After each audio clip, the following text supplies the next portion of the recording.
مسجد کا متولی وہ جو باشرع ہو، شریعت کی عزت کرنے والا ہو، امام کی عزت کرنے والا ہو، احترام کرنے والا ہو، نمازیوں کا کیونکہ اللہ تبارک و تعالیٰ نے خود قرآن میں فرمایا، قرآن کریم میں ارشاد فرمایا رب تبارک و تعالیٰ نے حضرت، اور یہ مسجد کی تولیت جو ہے نا یہ کوئی معمولی کام نہیں ہے، مسجد کی خدمت جو ہے نا اللہ تبارک و تعالیٰ نے قرآن میں فرمایا ہم نے ابراہیم سے اور ان کے بیٹے اسماعیل سے یہ عہد لیا تھا کہ ان طہرا بیتی للطائفین والعاکفین والرکع السجود، کہ تم نے میرے گھر کعبۃ اللہ کو نماز پڑھنے والوں کے لیے، طواف کرنے والوں کے لیے، قیام کرنے والوں کے لیے، سجدہ کرنے والوں کے لیے تم نے پاک رکھنا ہے،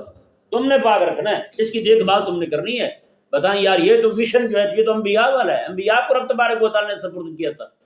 میرے کریم آقا صلی اللہ علیہ وسلم مسجد میں تشریف فرمائے، کسی نے بلغم ڈال دی جی دیوار پر، خشک ہو گئی تھی، میرے آقا صلی اللہ علیہ وسلم نے جیسے نظر پڑی نا حضور کی، آقا علیہ السلام نے اپنے ہاتھوں سے کھرچ کیا وہ جگہ باہر پھینکی، اپنے ہاتھوں سے کھرچی، یہ ان ہاتھوں سے حضور نے کھرچی جن ہاتھوں کو رب اپنا ہاتھ قرار دیتا ہے،